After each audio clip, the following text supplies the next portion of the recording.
diferente en lo que a los sectores rurales se refiere, a la institucionalidad pública preocupada de velar por ello.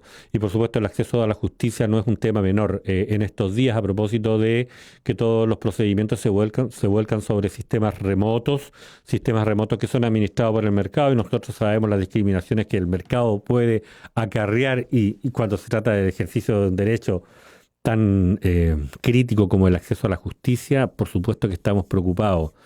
No solo nosotros, sino reitero, quienes habitualmente participan de las conversaciones aquí en la radio nos han manifestado. Por eso es que nos lo han manifestado. La situación de violencia intrafamiliar, por lo demás, es también una materia, una particularidad relevante dentro del conjunto de estas preocupaciones. Y es por eso que durante las últimas semanas hemos intentado tomar contacto para incorporar esta conversación a voces relevantes precisamente del Poder Judicial. Ya nos han acompañado, nos acaba de acompañar la magistrado eh, Alodia Prieto del Tribunal Mixto de la Unión. Pero claro, teníamos programada para esta hora, con la posibilidad de tener una visión más panorámica también, por supuesto, de qué es lo que ocurre en la región de los ríos, y no solo en la región de los ríos, porque entiendo que la competencia de la Corte de Apelaciones de Valdivia también incluye la provincia de Osorno. A la ministra presidenta de la Corte de Apelaciones de Valdivia, precisamente, la magistrada María Soledad Piñeiro. Magistrada, muy buenos días, bienvenida. Muy buenos días, muchas gracias por la invitación.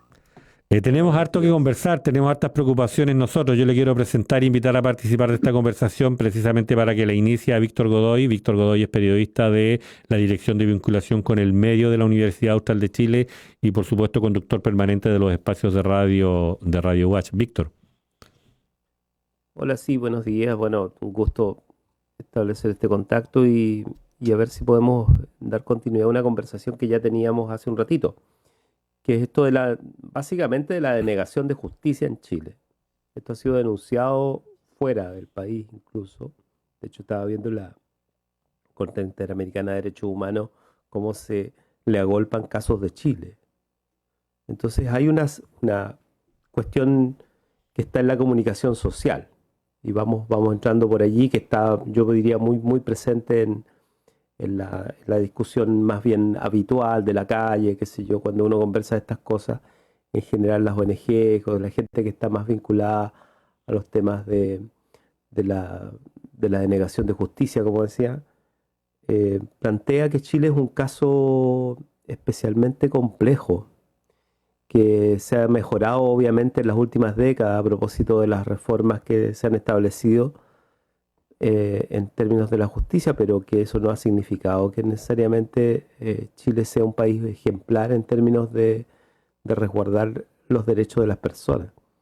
Y esto acrecentado por episodios como lo que ya vivimos después del 18 de octubre y el rol de los derechos humanos y las violaciones a los derechos humanos que vienen desde la policía, desde gente del Estado. Y ahora con esto de la pandemia, lo que acabamos de conversar, que es el tema de la violencia intrafamiliar, como una cuestión que está sumergida todavía, a pesar de que ya hay aumento cuantificable de casos de denuncia. Sin embargo, está la sensación de que falta mucho todavía, que no nos hemos enterado, ¿no? Entonces, lo primero es esta sensación de la población, de que puede haber efectivamente denegación de justicia en este país. Buenos días, Víctor. Bueno, el concepto de negación de justicia es un concepto bastante amplio que puede involucrar simples desacuerdos con las decisiones judiciales, como también puede involucrar cuestiones mucho más de fondo, como pueden ser el acceso a la justicia, que es un concepto distinto, y también puede ser la forma de funcionamiento de nuestra estructura del Poder Judicial.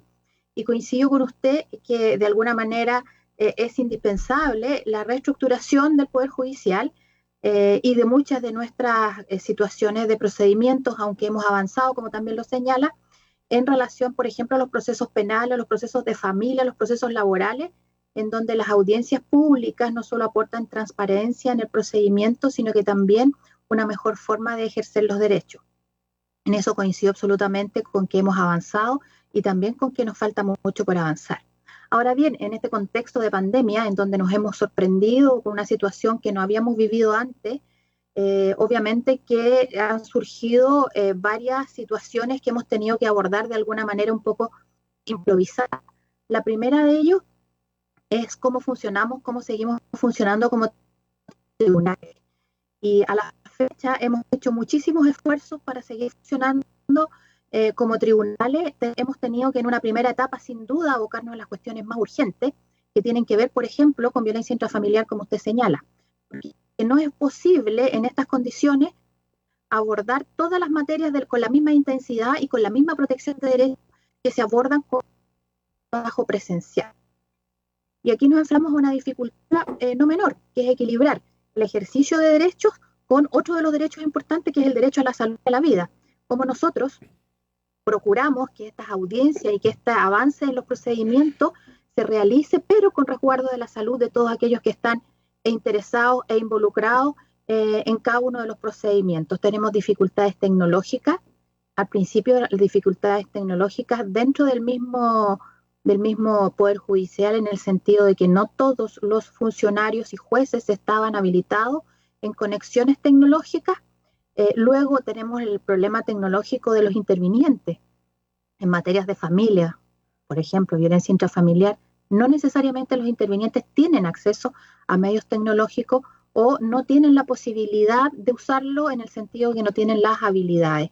Entonces, nos hemos enfrentado a situaciones que no nos habíamos enfrentado antes, y sí hemos estado adoptando, y todos los días seguimos adoptando medidas que vayan mejorando. Nos hemos encontrado también con que las instituciones con las que trabajamos han cerrado su trabajo presencial, lo que de alguna manera también dificulta la conexión con el público para efectos de que puedan llegar a tribunales.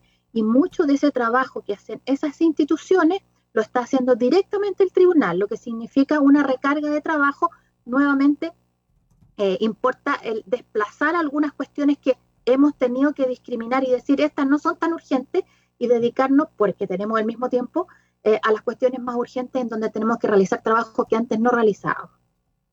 Esto es una situación producto de la emergencia y de los ribetes que tiene el distanciamiento social, o más bien aquí hay una adecuación que podría quedarse en algunos aspectos para el futuro. Yo creo que no nos podemos cerrar a ninguna alternativa. Es decir, nosotros como Poder Judicial llevábamos algo adelantado que nos ha facilitado considerablemente la continuidad laboral, y que tiene que ver con los sistemas tecnológicos que permiten la tramitación por vías tecnológicas, sí. Y eso significa que tenemos la gran mayoría de las cosas incorporadas a sistemas. Si no, imagínese usted cómo habría sido esto si hubiéramos tenido todas las carpetas y cada una de las carpetas en papel. Esto habría sido casi imposible. Pero como tenemos la gran mayoría del sistema, no en papel, sino que en tecnología, hemos podido seguir tramitando muchas causas y revisando muchas situaciones, por ejemplo, de protección de niños, niñas y adolescentes. Pero ese es un avance que puede perfeccionarse y que puede mantenerse en el tiempo, en la medida que signifique realmente una mejora. Porque, insisto, una comunicación telefónica con las personas no necesariamente es una mejora. La forma de comunicación hoy día de los seres humanos sigue siendo la mejor en términos directos. Entonces, hay materias en que las comunicaciones deben de mantenerse personalmente, sobre todo en aquellas que importan privacidad. Claro, porque se podría mantener distanciamiento, o sea, una serie de restricciones y de protocolos, y tener la posibilidad de poderse abrir a cuestiones puntuales en que sea imprescindible la presencia de las personas. O sea, eso se hace en el ámbito del trabajo en general, digamos. Porque tendría que excluirse en este caso una labor que además es del Estado. Yo creo que es posible pensar en una figura, y estoy hablando de una figura futuro, pensando ya no en pandemia, sino que pensando Claro. en cómo vamos a trabajar a futuro, en que existe una posibilidad de un trabajo mixto en ese sentido, pero no podemos perder de vista que muchos de los procedimientos con los que nosotros trabajamos a diario tienen que ver con resguardo de derechos, y que a veces este tipo de comunicación no lo permite.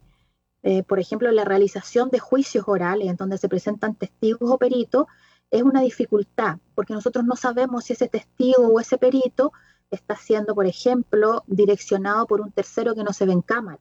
Eso es muy importante para efectos de los derechos de los intervinientes. Pero si estábamos hablando de un alegato, por ejemplo, un alegato en la Corte, podríamos pensar de que no habría dificultad en que alguno de los dos intervinientes o los dos intervinientes pudieran estar a distancia. Y ahí podemos entrar a valorar muchas otras cosas que tienen que ver con la organización social. Un interviniente que tiene que viajar en avión desde una ciudad a otra para realizar un alegato también deja una huella de carbono que podríamos evitar si se hace telemáticamente. Pero a lo mejor es necesario que concurra porque existe la posibilidad de llegar a un avenimiento. Y los avenimientos a veces se conversan directamente, cara a cara. Entonces, todo eso tiene que ver con las condiciones en que cada uno de los casos se va a ir desarrollando. Pero yo creo que no nos podemos cerrar a la posibilidad de que el trabajo a distancia se convierta en una forma un poco más habitual dentro de los procedimientos judiciales. Y hay algo nomás para finalizar que a mí me ha preocupado porque básicamente por lo que ha pasado en otros países y en el mundo esto está en discusión, que es el tema de la remuneración de los funcionarios públicos. Y en el caso de Chile hay una discusión al respecto que está más alojada a propósito que esta semana de hecho se vota, hoy creo que se vota cómo va a seguir la discusión respecto de la rebaja de los sueldos parlamentarios, de las dietas, ¿no? En el caso de los gobiernos y de todos los poderes del Estado en el mundo se discute de esto. Se discute de si en realidad lo que hay que hacer en tiempos de crisis es también ajustar las remuneraciones, las altas remuneraciones que reciben los funcionarios del Estado, básicamente por el tipo de compromiso que deben asumir cuando están en una tarea tan especial y estratégica como por ejemplo la de participar del sistema de justicia. ¿Sobre eso se ha discutido en el Poder Judicial? O sea, ¿hay antecedentes de discusión sobre el tema de las remuneraciones y de si hay sectores que podrían estar dispuestos a que se rebajen? A ver, de partida es una decisión absolutamente política la que usted plantea, es una discusión que de alguna manera al Poder Judicial como jueces que resolvemos causas no nos corresponde en términos de nuestra labor como jueces. No, claro, sí. Usted sabe que yo comparto una segunda autoridad y que es presidenta de la Asociación Nacional de Magistrados. Desde ese punto de vista y como gremio sí hemos discutido el tema. Y sí tenemos una postura que tiene que ver con, y se lo planteo desde ese punto de vista y no como presidenta de la Corte, derechamente, que tiene que ver con la necesidad de regular no solo una ley que tenga que ver con la forma en que se determinan las remuneraciones, la forma en que se reajustan, la forma en que se puedan resolver conflictos como este. Hay países en que además no solo existe una ley, sino que existe un órgano que se encarga de esto y que tienen unos ciertos tramos en donde de acuerdo a las condiciones económicas las remuneraciones pueden ser aumentadas o no aumentadas y eventualmente rebajadas en un porcentaje determinado previamente. Y esto tiene que ver con una cuestión indispensable en lo que significa la función judicial y que es la independencia judicial. Hoy día nosotros estamos a los vaivenes políticos y económicos en este caso también, de cómo se determinan nuestras remuneraciones. ¿Y por qué digo los vaivenes? Porque eso también se convierte en una herramienta que puede ser utilizada con otros fines. Y eso importa en la independencia judicial. Si a un juez o un grupo de jueces no es reajustado su sueldo, por ejemplo, porque actúa de una manera determinada, se afecta su independencia judicial. ¿Y como eso ha sucedido? Insisto que cambio mi rol en este sentido. Nosotros abogamos porque haya reglas muy claras e independientes de cómo se determinan las remuneraciones. Ahora, si estas remuneraciones deben ser ajustadas por cuestiones económicas, es una situación absolutamente política en términos de la política no partidista, sino que en términos de decisiones de cómo administrar un país, en definitiva. Yo creo que eso no nos corresponde a nosotros como jueces. Para nosotros, la fórmula es simplemente que se establezca un sistema muy objetivo y ajustado, por supuesto, a situaciones económicas, pero no a cuestiones políticas. Claro, en el caso de los parlamentarios se va a aplicar el comité o sea, quien va a decidirlo finalmente va a ser el comité de la alta dirección pública, que es un consejo que existe, que es el que define los cargos de alta dirección pública, y ellos van a tener que definir en qué rango se rebajan los sueldos en otro poder, digamos, que es el legislativo. Una cosa así, ¿sí? A ver, yo creo que hay que tener en cuenta varias cuestiones allí. De partida, que esta rebaja o mandato de rebaja al Comité de Alta Dirección Pública está realizado por un periodo intermedio que es temporal en relación a cómo va a ser la forma definitiva que se va a tomar esa decisión. Así que no es que esa eventual, o sea, no es eventual porque es un mandato de rebaja, no significa que esa rebaja va a ser la definitiva. Y yo creo que además nosotros no podemos perder de vista y ser serios en esto, en considerar, por ejemplo, qué es lo que importa en las remuneraciones para cada uno de los parlamentarios en Chile y en otros países, porque se compara mucho con otros países y al parecer efectivamente la dieta es muy alta en comparación con otros países. Pero también tiene que ver con cómo los otros países estructuran su órgano parlamentario, en el sentido de cuáles son los bienes que se le entregan para la realización de su labor. Uh-huh. Los funcionarios, por ejemplo, son en otros países pagados por el Parlamento, no por cada uno de los senadores o diputados, sino que por la estructura propiamente tal. El lugar en donde viven, cuando tienen que trasladarse, también es a costa del Estado. Entonces, tenemos que, cuando analizamos y comparamos las dietas, tenemos que también considerar qué es lo que comprende asumir esas dietas. No significa que estén bien o que estén mal, sino que significa que cuando al momento de comparar hagamos una comparación con todos los ítems que incluye cada una de ellas, para no equivocarnos. Yo creo que eso es una cuestión importante. Ahora bien, insisto en que desde el punto de vista de mi rol como gremialista, como presidenta de la Asociación de Magistradas y Magistrados de Chile, nosotros tenemos un proyecto en ese sentido y lo que pretendemos es que la fórmula se ajuste a respetar y consolidar la independencia de la magistratura. Bien, no tenemos más tiempo, pero es un tema interesante. O sea, tiempo, muy interesante. Sí. Gracias. O sea, quisiéramos nosotros tener todo el tiempo. Tenemos tiempo todavía, María Soledad, ¿no es cierto? Para mí no tengo problema, si ustedes quieren seguir conversando. Perfecto, yo estoy disponible. Sí, volvamos contigo, Víctor, después de unos minutos, pero yo primero quería insistir en algunas particularidades que ha tenido la adecuación del Poder Judicial a este formato remoto de funcionamiento. Una noticia que nos llama la atención es que entiendo que tenemos el primer juramento a través de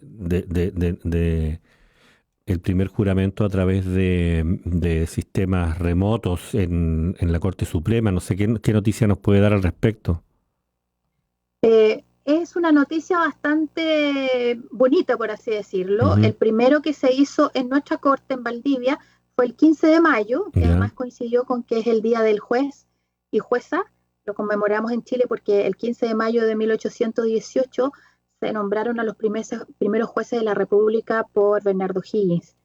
Y conmemoramos el Día del Juez y ese fue el primer día que se prestó juramento en la Corte de Apelaciones de Valdivia, fueron 10 postulantes. Y el viernes recién pasado también hubo un segundo juramento, el 22 de mayo. Sí, claro. Esta es una fórmula que se adaptó por la Corte Suprema a propósito de que tradicionalmente se estaba haciendo siempre en el salón principal de la Corte de la Corte Suprema, lo que significaba el traslado de todos los postulantes de Chile hacia esa dependencia. Dadas las condiciones, a propósito de estas condiciones es que se implementó esta forma de juramento remoto, que había estado pensada no para estas condiciones, sino que ya se venía elaborando, pero que se concretó a propósito de esta pandemia. Y ha sido muy bien recibida por los postulantes en general. Lo lamentable, dadas las condiciones, es que no pudieron estar acompañados en esta oportunidad por su familia, pero entendemos que más adelante, cuando se sigan desarrollando, sí va a haber una ceremonia un poco más solemne con todos los miembros del tribunal presentes y con las familias de los postulantes para que vivan este momento que es bastante importante para quienes se titulan de abogados.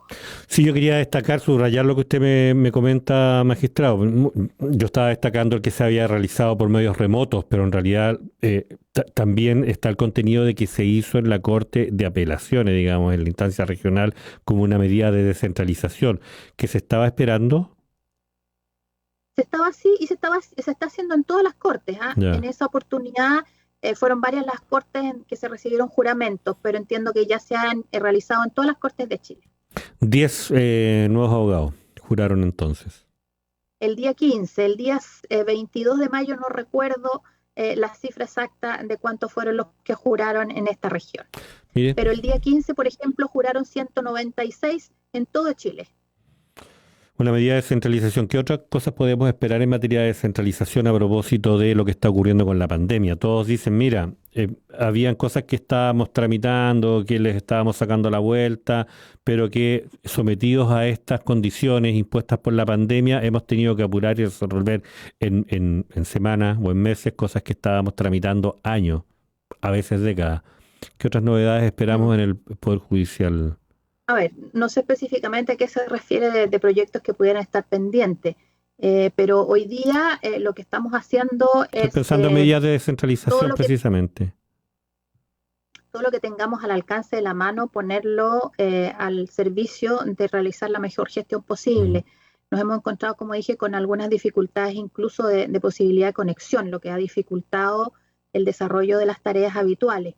Pero hemos estado siendo bastante ingeniosos en proyectar trabajo. Por ejemplo, tal vez uno de los proyectos es poner dispensadores de fácil uso en localidades alejadas, computadores con 2 o 3 pasos, para que las personas puedan conectarse directamente con algún funcionario que está en el tribunal y que le pueda aclarar alguna petición, y estos computadores ubicarlos, por ejemplo, en municipalidades o en CEFAM. Tal vez ese sea un proyecto que había estado pendiente y que hoy día se hace bastante necesario y que se está tratando de agilizar a efecto de poder acceder a las personas con mayor facilidad. No podemos olvidar que incluso hay lugares en que la conexión es dificultosa, pero si además tenemos a las personas que no tienen ni siquiera acceso a los medios, entonces es nula. Y lo que pretendemos subsanar es precisamente eso. Sí, estaba pensando, no sé si escuché bien o escuché mal, tengo la impresión de haber visto pasar la información de la disposición de accesos computacionales en formato de tótem para la oficina judicial virtual, por ejemplo, que sí, dicho sea de paso, es un adelanto en tanto acerca esta tecnología a algunos lugares del territorio donde no está presente, pero claro, con todas las dificultades que para los habitantes de esos sectores tiene poder acceder al tribunal, al Poder Judicial solo a través de la oficina judicial virtual, por ejemplo. Justamente a eso me refiero, y más que a la oficina judicial virtual, porque la oficina judicial virtual está diseñada principalmente para que sea utilizada por personas que tramitan causas. Entonces, esta idea de tótem, como usted le llama, es para aquellas personas que requieren información del tribunal directamente, de un tribunal en particular, porque la oficina judicial virtual a usted le da acceso a todos los tribunales y cortes de Chile. Y la idea es que estos tótem lo lleven directamente al tribunal de su comuna, ya sea al de familia, al penal, al civil, a cualquiera de ellos, pero para que haga consultas precisas, ya sea para una denuncia si es necesario, o para consultar específicamente sobre su causa o sobre algún trámite que necesita realizar. Una cuestión un poco más simplificada y directa. Esa es un poco la idea de los tótems más allá de la oficina judicial virtual. Ahora, si me permite, por favor. Quisiera agregar que la Corte de Apelaciones, la jurisdicción de la Corte de Apelaciones, ha implementado una página directa en donde están todas las páginas de los tribunales de la región para efecto que las personas puedan ingresar. Y esa página es ica.envaldivia.cl. Si usted ingresa a esa página, va a tener una foto de cada uno de los tribunales donde aparece también y directamente un ingreso. Entonces, la idea es que esto sea muy fácil. Y al ingresar a esa página y al tribunal que escoge solamente de la región, tiene la posibilidad de una conexión directa por Zoom, pinchando solamente. Entonces, si usted se fija, la fórmula es muy directa, es muy precisa y no requiere de mayores conocimientos tecnológicos para poder hacer el ingreso. Esa es un poco la idea también de los tótem. Por lo menos ahora lo tenemos en esta página. Lo que sí es que cada uno de las personas que quiere ingresar tiene que tener su propio equipo. Sí. Y los tótem salvaría esa situación de la necesidad de tener el propio equipo. Sí, estoy revisando ica.envaldivia.cl. Vamos a ver, vamos a tener tiempo para revisarlo y comentarlo después. Estamos conversando con la... ¿Perdón? De a poco hemos estado incorporando todos los tribunales, me parece que faltan un par de ellos. Sí, lo vamos a ver con calma, no se preocupe. Estamos conversando, le quiero recordar a la audiencia que estamos conversando con María Soledad Piñeiro, ministra presidenta de la Corte de Apelaciones de Valdivia, y nos recordaba ella también Eh, y nos recordaba ella también presidenta de la Asociación de Magistrados de Chile, asociación gremial. Asociación, sí. Estamos adheridos a la ley de gremios de los funcionarios públicos. Sí, la forma en la que se han adecuado a este funcionamiento remoto, ya destacábamos que incluso 20, me confirman, 20 nuevos abogados en total juraron en forma remota y por primera vez en la historia este 15 de mayo, y el 20 nos confirman en la Corte de Apelaciones de Valdivia, algo que tradicionalmente se realizaba concurriendo, ¿no es cierto?, todos los aspirantes con sus familias a la Corte, a un salón de la Corte Suprema en Santiago. Eh, ha empezado a funcionar bien cosas como esa, pero quisiéramos acercarnos a esa visión más panorámica que tiene usted de la región, de cómo ha funcionado precisamente la incorporación de las nuevas tecnologías en el funcionamiento de los distintos tribunales, conforme sus competencias, algunos con más dificultad probablemente que otros. Estoy pensando que para los tribunales mixtos probablemente la carga es menor, pero también es cierto que las condiciones con las que tienen que trabajar respecto de la situación o incluso la territorialidad de sus usuarios también incorpora otras complejidades. ¿Se ha logrado responder adecuadamente o efectivamente se detectan lugares donde estamos muy complicados, magistrada? A ver, hasta la fecha no tengo conocimiento de algún reclamo por falta de atención. Eso no significa que estemos atendiendo absolutamente todo, porque como lo dije anteriormente, hemos tenido que privilegiar algunas materias respecto de otras. Quiero decir que esa afirmación que usted hace, los tribunales mixtos a lo mejor reciben menos trabajo, no es tan así, al contrario, diría yo, porque precisamente por tener distintas materias que atender, y cada una de ellas de forma distinta, muchas veces el trabajo se les complica más. Sí. Porque mismos funcionarios, mismos jueces tienen que atender distintas materias, familia, laboral, garantía, con dinámicas diversas. Y tienen que adaptarse desde la forma tecnológica a esas dinámicas diversas. Así que no necesariamente es menos trabajo. Eventualmente pudiera ser menos cantidad, lo que también me merece duda, pero en fin, es una forma distinta de trabajar, no necesariamente es menos trabajo. Sí, la dificultad de las distancias, y sobre todo de nuestra región, que tiene bastantes localidades rurales, dificulta la posibilidad de que las partes puedan acceder al tribunal precisamente por las carencias de medios tecnológicos o de conexión tecnológica, no necesariamente por falta de un computador o falta de un celular, sino que derechamente por falta de conexión. No llegan las redes y no es posible comunicarse incluso para una llamada telefónica. Nos hemos encontrado también con quizás algo que pueda llegar a sorprender, pero cuando a veces hemos citado a algunas partes para que se conecten o para que por una situación excepcional deban concurrir al tribunal para resolver alguna materia urgente, las partes no quieren concurrir al tribunal, no quieren ir precisamente porque temen por su salud. Entonces, a pesar de algunos esfuerzos que se hacen para realizar ese tipo de audiencia urgente, estas no se pueden realizar porque las partes no concurren y porque lo dicen derechamente al momento de ser notificadas. Sí. No sé si eso y adelantarle cuando yo decía tal vez la situación en los tribunales mixtos es esta otra, lo estoy haciendo más que como una afirmación, como una consulta, lo pregunto yo, digamos. La población es menor, pero también es cierto que son bastante más las materias en las que tienen que intervenir. La situación de BIF, comenzamos refiriéndonos a eso. Se anunció en algún minuto incluso a nivel internacional como una pandemia lo que podría ocurrir en materia de BIF en el contexto del confinamiento o el distanciamiento social durante la presencia del COVID-19. Y yo quería simplemente extender esa analogía hacia la imposibilidad en esta otra pandemia, que es BIF, de detectar a los asintomáticos.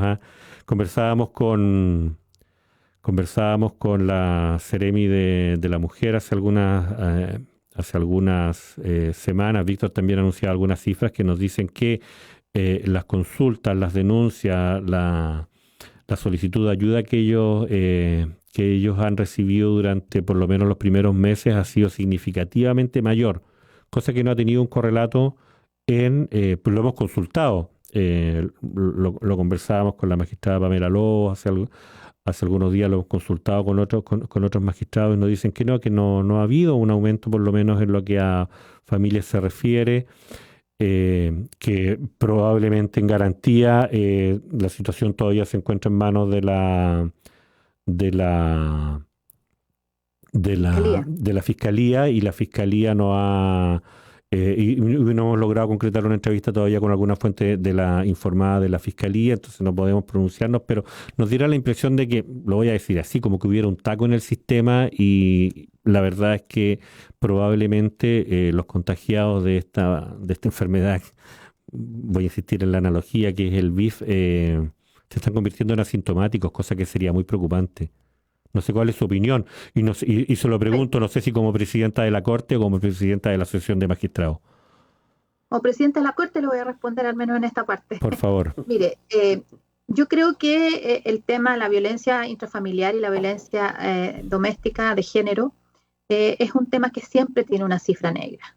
Eso no lo podemos olvidar. Entonces, todas las medidas que se puedan adoptar para efecto de facilitar las denuncias siempre son bienvenidas. Algunas tendrán mejor efecto que otras, pero hay que probarlas todas. Y cada vez que se nos ocurra alguna también es bueno que se implemente. Lo que hemos advertido, y esto lo digo a través de la información que me entrega el ministro a cargo de estas materias, porque él tuvo una reunión con varias instituciones hace pocos días, es que efectivamente el CERNAMEG ha recibido muchas llamadas telefónicas, mucho más allá de lo habitual, pero no necesariamente se han convertido en denuncias, sino que muchas de ellas se refieren a consultas sobre procedimientos o sobre situaciones. Por ejemplo, ¿qué pasa si tal cosa sucede? ¿Cómo puedo reaccionar? Mucha consulta, más que denuncias, y a lo mejor ahí es donde existe la diferencia entre el gran número de llamadas que ha recibido el CERNAMEG y no el mismo aumento en las denuncias, ya sea en familia o en materia penal. Y efectivamente en materia penal no se registra la misma cantidad en tribunales como en fiscalía. En estas condiciones el dato más duro, por así decirlo, lo tiene Fiscalía, porque son quienes reciben las denuncias. También tenemos que considerar que es muy probable que la denuncia propiamente tal, en estas condiciones en donde estamos de alguna manera encerrados en nuestro domicilio, pueda sufrir una distorsión, porque es mucho más fácil para una persona que sufre de violencia doméstica o para una mujer que sufre violencia de género denunciar cuando le corresponde salir de su domicilio y estar alejado de su agresor. Cuando va a trabajar, cuando va a comprar o cuando va a realizar algún trámite, además realiza la denuncia. Pero si en estas condiciones no puede salir de su hogar y está al lado de su agresor, es muy difícil que esté en condiciones de poder hacer la denuncia. Y por eso digo yo que la cifra negra hoy día pudiera estar aumentando. Y tenemos que ver los medios para que esto pueda resolverse y que estas personas puedan acceder a una fórmula de denuncia. Y ahí hay algunos teléfonos que se han habilitado y bueno, esa es la situación que yo veo de contexto en la violencia intrafamiliar. Y efectivamente las estadísticas antes de la pandemia nos indican que, por ejemplo, no más del 10% de las denuncias se hacían directamente en tribunales y que la gran mayoría, un poco más del 70%, se hacía en Carabineros. Entonces, hoy día esa posibilidad se cierra más si la persona no está en condiciones de poder salir de su domicilio. Esa yo creo que es hoy día la gran dificultad y ese es el tema que nosotros deberíamos de abordar como instituciones. No es un tema que podamos resolver los tribunales, lamentablemente, sino que las directrices políticas que están a cargo de la prevención y de la persecución de este tipo de materia son las que deberían de adoptar las medidas para efectos de poder facilitar la denuncia.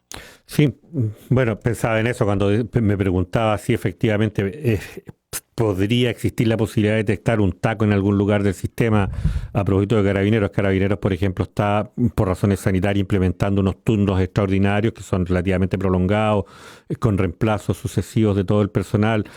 Y estoy simplemente especulando, digamos. Algo podría estar dificultando la posibilidad de que un ciudadano encuentre un funcionario de confianza a quien transmitir una materia que tiene ribetes personales tan delicados como estos. No sé. Pero sigue siendo un tema que nos preocupa, supongo yo, tanto como los preocupa a ustedes, y por eso insistíamos siempre en esta materia, ministra. Entiendo que la Corte de Apelaciones comenzó a funcionar en ambas salas con la vista de causas en todas las materias del pasado 15, videoconferencia, el 11, perdón. Eso está funcionando sin ningún, digo por ahora, contratiempo. Sin ninguna dificultad, porque la forma de trabajo de la Corte es muy distinta a la de los tribunales. Normalmente nosotros atendemos poco o casi nada de público y nos relacionamos muy directamente con los profesionales, los abogados y abogadas que acuden a hacer sus alegatos. En su gran mayoría todos cuentan con medios tecnológicos y con habilidades básicas para utilizarlos, de modo que los alegatos que se deben de realizar no se han presentado mayores dificultades. Sobre todo aquellos que antes tenían que viajar para hacerlo presencialmente, hoy día lo pueden hacer a distancia también. Entonces, ese trabajo de corte no se ha visto dificultado. Perfecto. Víctor, estamos conversando con la ministra presidenta de la Corte de Apelaciones de Valdivia. Nos recordaba ella también presidenta de la Asociación Gremial de Magistrados y Magistradas de Chile, María Soledad Piñeiro. Ya estamos en los últimos minutos de esta conversación que por supuesto le queremos agradecer. Ha conversado con nosotros ya casi 40 minutos, pero espero que tengamos tiempo para algunas últimas preguntas, Víctor. Sí, bueno, agradecer nomás la conversación. El caso de las denuncias, claro, de violencia intrafamiliar es una punta de un iceberg mayor, ¿no? La cuenta de Jorge Abbott este año, que fue hace muy poco, él hace alusión a este fenómeno directamente. O sea, él dice que a pesar de la baja efectiva de las denuncias, a pesar del aumento de las llamadas, las denuncias bajan. Y da las cifras, de hecho yo estaba viendo acá y son importantes, digamos, la baja de las denuncias. Ahora, lo que más me llama la atención, quizá por una cuestión más bien profesional, es que él hace una alusión a las causas, digamos. Él dice, ¿por qué sería esto, digamos, ¿no? Y lo dice muy claramente, digamos, la restricción del libre tránsito ha impedido realizar muchas de estas denuncias. Esto hace urgente que las víctimas más vulnerables, mujeres, niños, niñas y adolescentes, dispongan de canales expeditos para denunciar y recibir protección. Esto ex post ya de todas las medidas que había tomado el gobierno, como el WhatsApp Mujer, como lo que yo decía de la mascarilla 19. La Fiscalía junto a otros órganos del Estado, como la Policía, el Ministerio, entre otros, están reforzando canales de atención y además la coordinación con otros organismos del sistema de justicia. En nuestro caso, junto a esto, con reforzar la campaña comunicacional de información y apoyo que estamos desplegando a nivel nacional. Bueno, está diagnosticado por todos lados, al parecer, que algo no está funcionando al respecto. Y esto se agrava, porque no es solamente que uno tire hilos, digamos, para poder tener algo de qué hablar, sino que esto se agrava por el hecho de que más comunas entran en cuarentena. Y lo que dicen los datos es que cuando se instala una cuarentena, aumentan los casos de violencia. Y eso está registrado a nivel internacional incluso. Entonces, ahí es donde está el cuadro, digamos, el cuadro preocupante, porque evidentemente estamos en un momento en que uno podría decir, vamos a seguir entrando paulatinamente en cuarentena en muchos otros lugares. De ahí la gravedad del asunto, digamos. Sin duda. Bueno, no soy experta en estas materias, pero de alguna manera la experiencia aporta en algo. Normalmente las denuncias de este tipo, violencia intrafamiliar, violencia de género, son a propósito de que la víctima ha recibido un apoyo de redes familiares, redes de amistad, redes de servicios públicos, todas ellas o algunas de ellas. Y hoy día, en este confinamiento en que estamos, obviamente esas redes están desactivadas. Por lo tanto, a mí me parece que la lógica es que sea el Estado el que active redes en ese sentido. Porque si bien la familia ya no la puede ayudar, los amigos ya no la pueden ayudar, entonces debiera ser las instituciones públicas, el Estado, quien active redes particularmente protectoras para que no solamente se produzca la denuncia, porque una vez que se produce la denuncia y el agresor se entera, lo más probable es que venga una agresión, que es lo que sucede habitualmente. Entonces, esa persona que denuncia debe inmediatamente tener una medida, una red de protección que le ayude para que eso no se produzca. Entonces ahí es donde está el desequilibrio en estos momentos y es donde de alguna forma tiene que estarse activando por el Estado, porque normalmente en una situación distinta a esta eran 3 medios, al menos 3 redes las que podían interrelacionarse y prestar ese apoyo. Hoy día existe prácticamente una, que sería el Estado con sus medios. Y entonces tiene que reorganizarse para poder prestar ese apoyo. Yo creo que ahí es donde tenemos alguna debilidad que deberíamos de reaccionar y de poder fortalecer en ausencia de las otras 2 redes. Sin duda. Muchas gracias. Sí, gracias, Víctor. Sí, ministra María Soledad Piñeiro, presidenta de la Corte de Apelaciones de Valdivia y presidenta de la Asociación Gremial de Magistradas y Magistrados de Chile, conversando con Radio Universidad Austral de Chile. Y para despedirnos ya, cuando hablamos de cómo iluminamos la realidad con las palabras, dependiendo de las palabras que usemos, incorporamos o excluimos elementos de la realidad. Cuando hablamos de BIF, por ejemplo, incorporamos una serie de casos y unas situaciones bastante lamentables y dolorosas, pero dejamos otras afuera.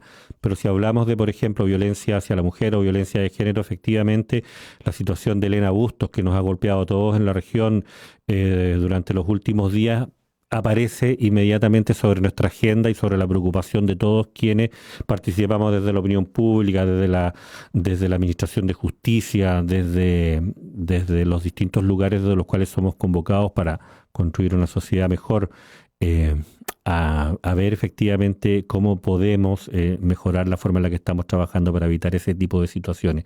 No sé si tiene una opinión así para simplemente despedirnos respecto de esta lamentable situación que hemos vivido como región. Digo, sumándonos porque no me puedo poner en la situación de la familia o de los más cercanos. Ministra. Bueno, sin perjuicio que se trata de una investigación en curso respecto de la que puntualmente no puedo emitir ningún tipo de opinión, pero sin ese, digamos, dejando de lado esa situación, sin duda es muy lamentable, muy reprochable que todavía suceda este tipo de violencia de género. Como mujer también, como presidenta de la asociación, como presidenta de la Corte de Apelaciones, hemos tenido varias gestiones que tienen que ver y varias acciones que tienen que ver con visibilizar la violencia de género, incluso dentro del Poder Judicial, en donde el abuso, por ejemplo, también existe, aunque pareciera que no debiera de existir, pero también existe. Y yo creo que todas las medidas que nosotros podamos tomar, todo lo que tenga que ver con educación y con protección, nunca van a ser suficientes y siempre van a estar, vamos a tener que realizarlas y son una necesidad permanente.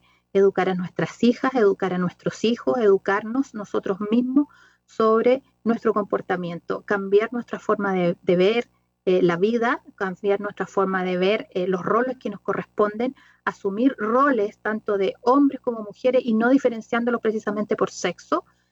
Todos tenemos que cumplir tareas en igualdad y sin discriminación. Yo creo que eso es lo importante. Eso es lo que es ese el norte que tenemos que tener, el norte que debemos seguir a efecto de cambiar todas nuestras estructuras incluso en cómo se enseña en los colegios, en cómo se enseña en las universidades, en cómo nosotros nos relacionamos en nuestros lugares de trabajo, en cómo tomamos decisiones que pudieran afectar a las mujeres. Muchas gracias, ministra. María Soledad Piñeiro, conversando con Radio Universidad Austral de Chile respecto de esta preocupación, la violencia hacia la mujer, la violencia intrafamiliar y otra serie de motivos que movilizan, por supuesto, al Poder Judicial en resguardo de la ciudadanía cuando requiere justicia. Víctor, nos despedimos. Bien, pues, gracias. ¿Tuviste tiempo? Sí, lo habías hecho ya. Ministra, muchas gracias por todos estos minutos. Esperamos estar a su disposición para conversar con la opinión pública cuando sea pertinente y le reiteramos nuestro agradecimiento por esta entrevista. Bueno, les agradezco a ustedes porque este es un medio que llega a la comunidad y que puede permitir y aclarar algunas situaciones que les puedan afectar directamente. Por supuesto que también estoy disponible para cualquier otro contacto futuro. Muchísimas gracias. Que tengan buen día. Muchas gracias. Chao. Víctor, vamos a una última pausa. Entiendo que tenemos un contacto a las 2:30 a cargo de Antonio Martel y Alejandro Escobar, así que vamos a hacer una última pausa y en el interludio volvemos a despedirnos, ¿te parece? Ok. Sebastián Valenzuela nos acompaña. Universidad Austral de Chile. Calidad y compromiso público.